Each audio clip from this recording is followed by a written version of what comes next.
دنیا میں تین قسم کے اکنامک سسٹم پائے جاتے ہیں، سوشلزم، کیپٹلزم اور مکسڈ اکانومی۔ آپ کے نزدیک ان میں سے کون سا اسلامی اکنامک سسٹم سے قریب تر ہے؟ لیگل لیول پر قرآن کا نظام کیپٹلزم سے قریب تر ہے، اس لیے کہ اس میں پرائیویٹ اونرشپ بھی ہے، صرف آرٹیکل آف یوز کی نہیں بلکہ مینز آف پروڈکشن کی بھی۔ دکان کا بھی مالک ایک آدمی ہو سکتا ہے، کارخانے کا بھی ہو سکتا ہے، کھیت کا بھی ہو سکتا ہے، لیکن اس انیشیٹو کے ساتھ، اس پرسنل اونرشپ کے ساتھ یہ ساری چیزیں ہیں، لیکن سود نہیں ہوگا، جوا نہیں ہوگا، دونوں طرف دیواریں کھڑی کر دی گئی ہیں کہ اس کے اندر اندر کماؤ، ہیلدی کمپٹیشن بھی ہو،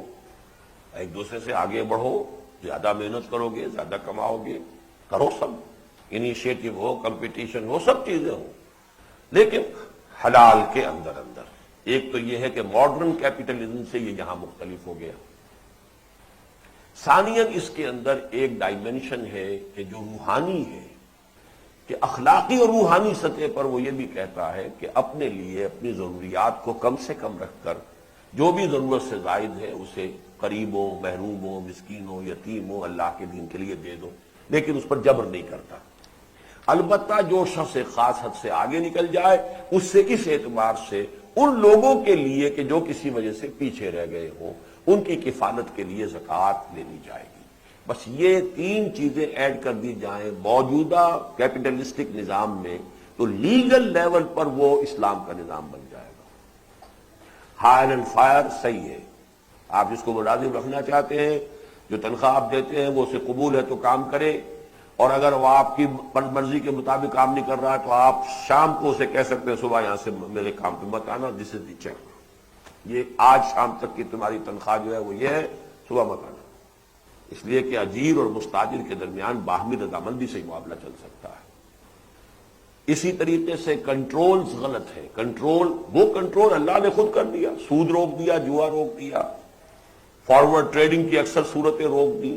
جب تک کہ سامان موجود نہ ہو اس کا سودا روک دیا، وہ بھی جو خرابی کے تمام راستے روک دیے حرام کی حدود سے۔ باقی یہ کنٹرول کے انڈے کی قیمت لازماً 2 روپے رہے گی، اس سے بڑی حماقت کوئی نہیں ہوتی۔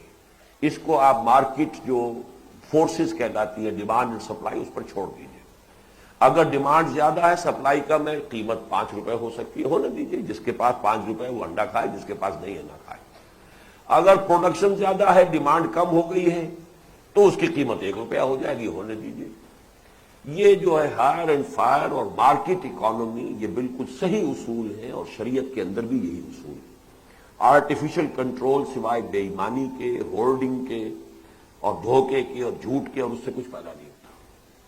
باقی یہ ہے کہ جو اللہ نے کرنی تھی لمیٹیشن خود کر دی ہے، یہ حرام، یہ حرام، یہ حرام، یہ حرام، یہ حدود قائم کر دی ہے، اس کے اندر جو ہے کھیلو۔ اب تمہارا ہے ہاکی کا گیم ہے، کھیلو، لیکن یہ حدود سے باہر جائیں گے تو پینلٹی کارنر ہو جائے گا، یہ ہو جائے گا، وہ ہو جائے گا، وہ سارے معاملات ہیں۔ اس اعتبار سے کیپٹلزم کے اندر بھی فیڈ بیک ہے۔ اب جو ویلفیئر سسٹم آ رہا ہے، وہ جو بھی مختلف ممالک میں ہے، حال ہی میں ایک صاحب آئے تھے کہ جو کافی عرصے جرمنی میں رہے، وہ تو کہتے ہیں کہ ہائیسٹ ویلفیئر جو ہے دنیا میں اس وقت جرمنی میں، میرے علم میں نہیں تھا، میرے علم میں تو ہائیسٹ لیول آف ویلفیئر جو کہ بالکل اب نارمل چلا گیا تھا اسکینڈینیوین کنٹریز میں ہے، لیکن یہ کہ ان کا کہنا یہ تھا، بہرحال واللہ عالم۔ امریکہ میں ویلفیئر بہت لو ہے، بہت لو ہے، وہ زیادہ ننگی کیپٹلسٹک سوسائٹی ہے، لیکن یہ کہ اسلام کے اندر ایک اعتدال کا راستہ اس میں ہے، یعنی یہ کہ جو آدمی کسی وجہ سے پیچھے رہ گیا ہے